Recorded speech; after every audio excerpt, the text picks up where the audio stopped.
Good evening, my fellow Americans. This is Doug Ose, former representative in the United States Congress and 2014 candidate for this great district of ours, District 7. For the past 2 years, I've watched how life has changed here in Sacramento and the Valley. I knew that I couldn't simply sit by when I see what needs to be done.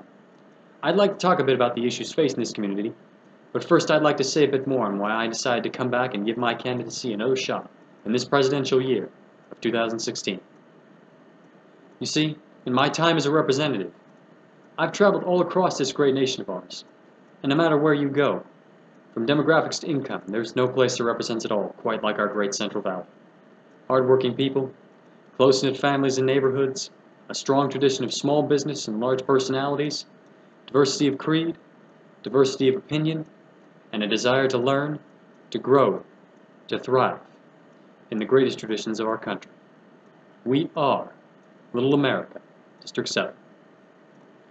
Of course, that means what happens in Washington hits home and hits hard. And right now, Little America faces big questions. Our water is drying up in the worst drought in decades, and our farms and families are suffering for it. While our state still releases millions of gallons into the oceans with ample dams and reservoirs to protect ourselves. Problems in the system of taxes keep our small businesses limping and hurt our individualism. Our college graduates, the future of California and America as a whole, continue to be mired in ever-increasing debt. Questions of immigration, after so many years of talking and debating, have not been solved, and despite being led by an accredited doctor, the people of this district still have trouble gaining access to medical care. Despite our efforts and the problems we have suffered together as a district and as a nation, the state capitol in Washington continue to struggle with even the most basic of issues at hand.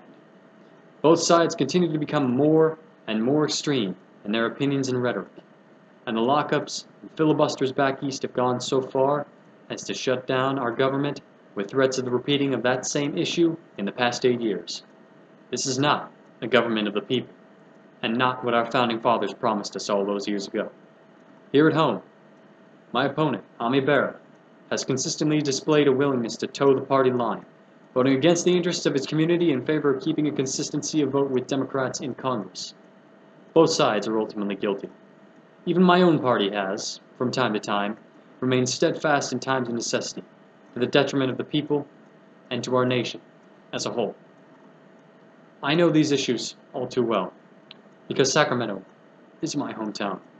What happens here, what hurts here, stays with me wherever I am. I said it in 2014, and I'll say it once again. There's no one in this campaign, or in any campaign before, who has had the network, the contacts, and the experiences right here in the Valley that I've gained both as a local and as an advocate of local issues in Washington. In my time as a congressman, I've fought to protect our ability to access water in an uncertain future and establish a plan to keep our farms and water-dependent businesses still at work. Fought to keep taxes and regulation down for the low and middle income brackets to revive our strong small business sector. Advocated as a UC graduate to keep our schools affordable. Reached out to replace the Obamacare Act with a real, working healthcare reform. Stood behind the rights of those of all races and genders to live their lives to the fullest. And worked to protect our borders while keeping the means of legal immigration open for all those who seek the American dream. Ours is a community of strong people, strong opinions, and strong ideas. And we need a leader who's willing to reach across the aisle and break this deadlock that has kept us in check for 2 entire presidential terms. Our congressional elections here in Sacramento have been some of the closest in American history, and the message of the voters is clear. We don't need a Republican or a Democrat. We need a leader.